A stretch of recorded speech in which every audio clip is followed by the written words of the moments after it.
یا ایھا الذین آمنوا، اے ایمان والو، جب ہمیں حوصلہ ملا، ہم ایمان والے ہو گئے، باقی کسی کو اللہ تعالیٰ نے ایمان والا نہیں فرمایا، صرف امت مصطفیٰ کو اللہ تعالیٰ نے ایمان والا فرمایا۔ پتہ لگا اللہ تعالیٰ اسے حوصلہ اس لیے دے رہا ہے کہ اگلا جو کام آ رہا ہے نا، اس میں بھوکا رہنا پڑے گا، اس میں پیاسا رہنا پڑے گا، اس میں ٹی وی کی کیبل کو توڑ کے یہ مہینہ پھینکنا پڑے گا۔ یہ جو مہینہ آ رہا ہے نا مہینہ، اس مہینے کے اندر ہم نے 11 مہینے، میں فوجی آدمی ہوں اور پولیس کو بھی جانتا ہوں، اللہ اکبر، سبحان اللہ، کیا بات جب بھی پولیس کی ٹریننگ ہوتی ہے فوج کی امن میں ہوتی ہے، کیا ہوتی ہے؟ جنگ میں ٹریننگ نہیں ہوتی، امن میں ٹریننگ ہوتی ہے۔ امن میں ٹرین کر کے ایک بندے کو تیار کر کے دشمن کے ساتھ لڑانے کے لیے تیار کیا جاتا ہے، تو امن ہوتا ہے۔ جب اس مہینے میں شیطان قید ہو گیا تو امن ہی ہو گیا۔ کیا دشمن کون ہے بڑا؟ شیطان۔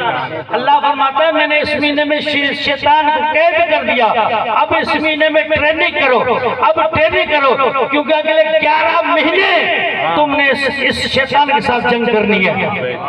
اللہ اکبر، عید کا چاند نظر آیا، ہم نے ٹی ویاں کھول لی، اللہ اکبر، شیطان کے ساتھ جنگ تو نہ ہوئی، بے شک شیطان کے ساتھ جنگ نہ ہوئی۔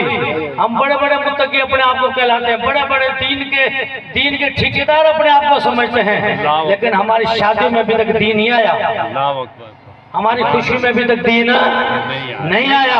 رمضان شریف کے بعد خوشیاں ہوگی، کوئی بیٹی کی شادی کرے گا، کوئی بیٹے کی شادی کرے گا، ہم اس وقت دین کو بھول جاتے ہیں۔ یہ ساز، یہ ڈھول، یہ ڈھمکے، یہ دنیاوی رسمیں، یہ دشمن کے ساتھ جنگ نہیں ہے، یہ عدو مبین جو کھلا دشمن ہمارا ہے وہ شیطان ہے، اس کے ساتھ جنگ کرنے کے لیے یہ پورا مہینہ تمہیں ٹریننگ دی جا رہی ہے۔ اگر تمہیں دشمن کے ساتھ لڑنا پڑے تو تمہیں جس طرح بھوک سے تو بھوکے بھی رہے ہو، پیاسے بھی رہے ہو، ٹی وی کو بھی چھوڑ دیا، کانوں کی حفاظت کی ہے، آنکھوں کی حفاظت کی ہے۔ اب یہ ٹریننگ پورے مہینے کی پوری ہو گئی، اس مہینے کے بعد اگلے جو 11 مہینے ہیں تمہارا دشمن آزاد ہوگا، لڑنے کے لیے آ جائے گا، اس کے ساتھ لڑنے کے لیے تیار ہو جاؤ۔ یعنی 11 مہینے کے بعد ہم نے ٹی وی پر وہ ڈانس نہیں دیکھنا، ہم نے ٹی وی پر وہ فلمیں نہیں دیکھنی۔